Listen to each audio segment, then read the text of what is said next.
ಹಾವೇರಿ ಜಿಲ್ಲೆಯ ಮಹಿಳೆ gang rape ಪ್ರಕರಣಕ್ಕೆ ಬಿಗ್ ಟ್ವಿಸ್ಟ್ ಸಿಗ್ತಾ ಇದೆ. ಒಮ್ಮೆ ನನ್ನ ಮೇಲೆ ಗ್ಯಾಂಗ್ ರೇಪ್ ಆಗಿದೆ ಅಂತ ಹೇಳಿದಂತ ಮಹಿಳೆ ನಂತರ ಹಣಕಾಸಿನ ವಿಚಾರಕ್ಕೆ ಹಲ್ಲೆ ನಡೆದಿದೆ ಅಂತ ಹೇಳಿಕೆಯನ್ನ ಕೊಟ್ಟಿದ್ದಾಳೆ. ಇದರ ನಡುವೆ ಪೊಲೀಸರ ಒತ್ತಡಕ್ಕೆ ಮಣಿದು ಮಹಿಳೆ ಸತ್ಯವನ್ನ ಮುಚ್ಚಿಡ್ತಿದ್ದಾರಾ ಅನ್ನೋ ಪ್ರಶ್ನೆ ಈಗ ಮೂಡ್ತಾ ಇದೆ. ಈ ಕುರಿತ ರಿಪೋರ್ಟ್ ಇಲ್ಲಿದೆ.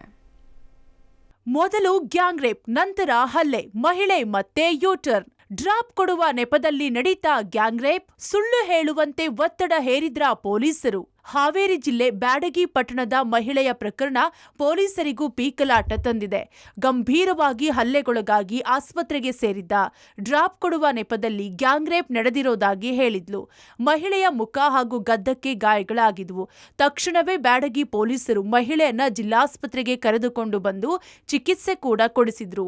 ಮಾಧ್ಯಮಗಳ ಮುಂದೆಯೂ ತನ್ನ ಮೇಲೆ ಸಾಮೂಹಿಕ ಅತ್ಯಾಚಾರ ನಡೆದಿದೆ ಎಂದು ಹೇಳಿದ್ದ ಮಹಿಳೆ ಇದ್ದಕ್ಕಿದ್ದಂತೆ ಯೂ ಟರ್ನ್ ಹೊಡೆದಿದ್ದಾಳೆ. ಇದು ಸಾಕಷ್ಟು ಅನುಮಾನಗಳನ್ನ ಹುಟ್ಟುಹಾಕಿದೆ.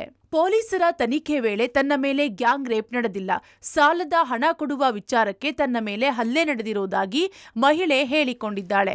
ಆದ್ರೀಗ ಪ್ರಕರಣಕ್ಕೆ ಹೊಸ ಟ್ವಿಸ್ಟ್ ಸಿಕ್ಕಿದೆ.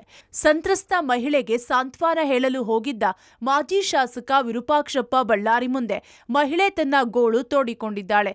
ತನ್ನ ಮೇಲೆ 2 ಬಾರಿ ಅತ್ಯಾಚಾರ ಆಗಿದೆ, ನ್ಯಾಯ ಕೊಡಿಸಿ ಎಂದು ಮನವಿ ಮಾಡಿದ್ದಾಳೆ. ಈ ಬಗ್ಗೆ ಹಾವೇರಿ ಎಸ್ಪಿ ಅಂಶುಕುಮಾರ್ ಭೇಟಿಯಾಗಿ ಸಂತ್ರಸ್ತೆಗೆ ನ್ಯಾಯ ದೊರಕಿಸಿಕೊಡುವಂತೆ ವಿರೂಪಾಕ್ಷಪ್ಪ ಬಳ್ಳಾರಿ ಮನವಿ ಮಾಡಿದ್ರು. ಮಹಿಳೆಯ ಮೇಲೆ ಗ್ಯಾಂಗ್ ರೇಪ್ ನಡೆದಿಲ್ಲ ಎಂದು ಹೇಳುವಂತೆ ಮಹಿಳೆ ಮೇಲೆ ಒತ್ತಡ ಹಾಕಿದ್ದಾರೆ. ಪೊಲೀಸರಿಗೆ ರಾಜಕೀಯ ಒತ್ತಡ ಇದೆ ಎಂದು ಮಾಜಿ ಶಾಸಕ ವಿರೂಪಾಕ್ಷಪ್ಪ ಆರೋಪಿಸಿದ್ದಾರೆ. ಅಲ್ಲದೆ ತಮ್ಮ ಜೊತೆ ಮಾತನಾಡಿದ ವಿಡಿಯೋಗಳನ್ನು ಪೊಲೀಸರಿಗೆ ನೀಡಿದ್ದಾರೆ. ಬ್ಯಾಡಗಿ ನಗರದಲ್ಲಿ ಸಾಮೂಹಿಕ ಅತ್ಯಾಚಾರ ಘಟನೆಯ ಬಗ್ಗೆ ಅವಳಿಗಾಗಿರ್ತಕ್ಕಂಥ ಘಟನೆಯನ್ನ ಮುಚ್ಚಾಕುವಂತ ಹುನ್ನಾರವನ್ನ ಇಲಾಖೆ ಅಧಿಕಾರಿಗಳು ಕೂಡ ಶಾಮೀಲಾಗಿರುವುದು ಮೇಲ್ನೋಟಕ್ಕೆ ಕಾಣ್ತಾ ಇದೆ. ಆಕೆಗೆ ಆಗಿರ್ತಕ್ಕಂಥ ಎಲ್ಲ ಘಟನೆಯನ್ನ ಸಂಪೂರ್ಣ ವಿವರಣೆಯನ್ನ ವಿಡಿಯೋದ ಮುಖಾಂತರ ನಾನು ಹೇಳಿಕೆಯನ್ನ ತೆಗೆದುಕೊಂಡು ಬಂದೇನೆ. 5 ಜನ ನನಗೆ ಅತ್ಯಾಚಾರ ಮಾಡ್ಲಿಕ್ಕೆ ಬಂದಿದ್ರು. ಅದರಲ್ಲಿ ನನಗೆ 2ರಿಂದ ಆಗಿರೋದು, ಅದನ್ನ ನಾನು ನಿಮ್ ಜೊತೆ ಹಂಚಿಕೊಳ್ಳಿಕ್ಕೆ ಬಯಸ್ತೀನಿ ಅಂತ ಮಾಹಿತಿಯನ್ನ ಕೊಟ್ಟಾಳ. ನಾನು ಮನೆಗೆ ಹೊರಟಿದ್ದೆ. ಯಾರೋ ಹಿಂದೆ ಬಂದು ಇಂಜೆಕ್ಷನ್ ಮಾಡಿ ಬೈಕ್ನಲ್ಲಿ ಹತ್ತಿಸಿಕೊಂಡು ಹೋಗಿ ರೇಪ್ ಮಾಡಿದ್ದಾರೆ ಅಂತ ಮಹಿಳೆ ಆರೋಪಿಸಿದ್ರು. ಮಹಿಳೆ ಹೇಳಿಕೆ ಆಧರಿಸಿ ಪೊಲೀಸರು ತೀವ್ರ ವಿಚಾರಣೆಗೊಳಪಡಿಸಿದ್ರು. ಆದ್ರೆ ವಿಚಾರಣೆ ವೇಳೆ ಸಾಲದ ಹಣ ಕೊಡುವ ವಿಚಾರವಾಗಿ ಜಗಳ ಆಗಿತ್ತು.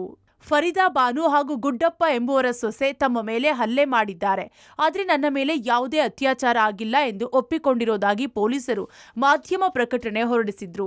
ಆದರೆ ಮಾಜಿ ಶಾಸಕ ವಿರೂಪಾಕ್ಷಪ್ಪ ಬಳ್ಳಾರಿ ಮುಂದೆ ತಮ್ಮ ಮೇಲೆ ಅತ್ಯಾಚಾರ ನಡೆದಿದೆ ಎಂದು ಗೋಳು ತೋಡಿಕೊಂಡಿರೋದು ಪೊಲೀಸರಿಗೆ ಪೀಕಲಾಟ ಶುರುವಾಗುವಂತೆ ಮಾಡಿದೆ. ಈ ಬಗ್ಗೆ ಮಾತನಾಡಿರೋ ಹಾವೇರಿ ಎಸ್ಪಿ ಅಂಶುಕುಮಾರ್, ಮಹಿಳೆಯ ಮೆಡಿಕಲ್ ಟೆಸ್ಟ್ ರಿಪೋರ್ಟ್ ಬರಲಿ, ಬಳಿಕ ಸ್ಪಷ್ಟನೆ ಸಿಗಲಿದೆ ಎಂದಿದ್ದಾರೆ. ರೇಪ್ ಆಗಿಲ್ಲ, ಏನೋ ರೇಪ್ ಆಗಿಲ್ಲ, ಏನೋ ಸೆಕ್ಷುವಲ್ ಅಸಾಲ್ಟ್ ಆಗಿಲ್ಲ.